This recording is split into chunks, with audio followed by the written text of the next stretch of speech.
This one is considered as the biggest synagogue that we have outside of diaspora. So in Israel and Palestine, you will find Right. bigger synagogues, but in Asia Minor is definitely the biggest one.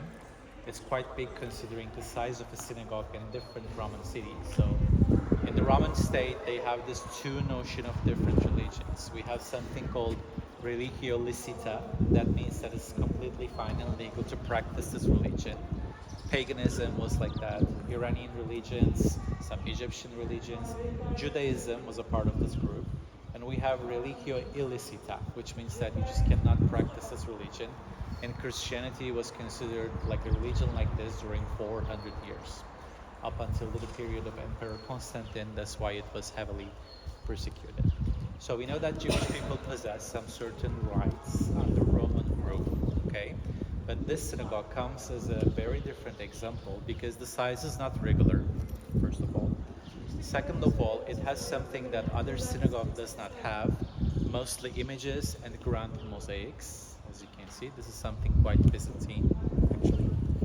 Third of all, from the administrative documents, we know that they're not only allowed to construct a church, they also have their own legislative system. That means that if you're a Jewish citizen of the Roman Empire and you committed a crime, they were actually doing it in Jewish places. They were interrogating you in a Jewish authority, and you will be judged according to the Jewish law, not according to the Roman law. Okay?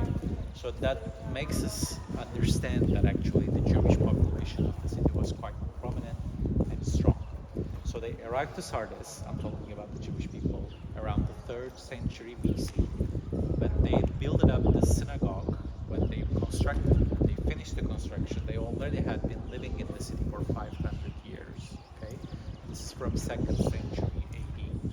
And the size gives us an idea about the influence because even the Apollo temple that we have in the city is not this big. Okay? Which destroys this preconceived notion of Jewish-Roman relationship because you would tend to think that, they had a lot of problems and Roman people didn't like Judea. We used to have a lot of military conflict, but this synagogue attests that actually it wasn't like that. As long as they paid their taxes, they were making them gain a lot of money and they were selling their products. The Roman people were actually quite fine with the Jewish people living in their city, so they gave them enough permission to build something of this size. You would enter the synagogue from this gate that we just passed. You can see this decorative pulpit painted in the middle.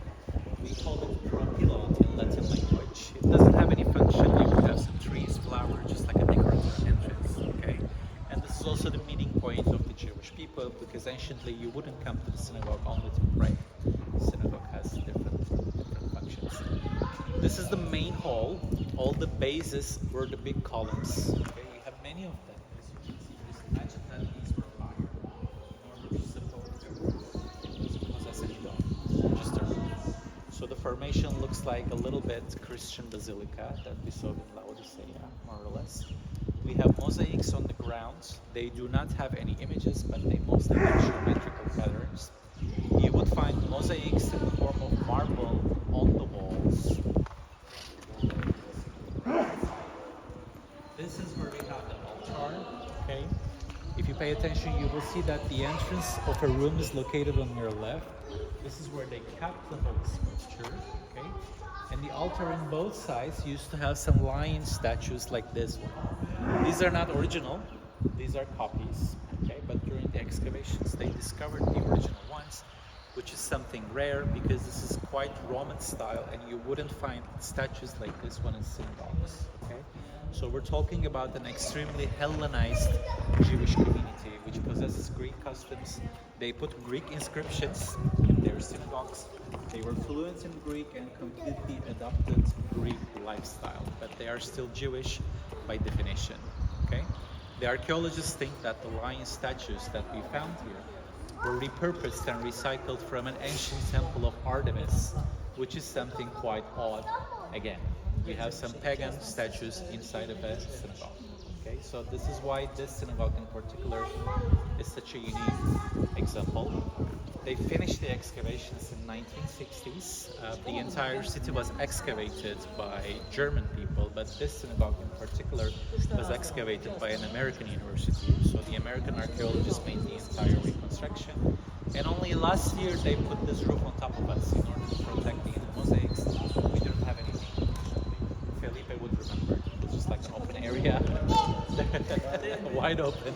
Just used to have some floor mosaics and nothing else. So they're a little bit more conscious right now because we're receiving a lot of groups from Israel in order to visit this ancient Roman type mosaics and synagogues that we have in the city.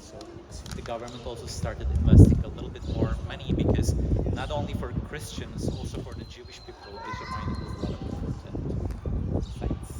Okay, we're gonna talk about Smyrna here. Let's do that real quick.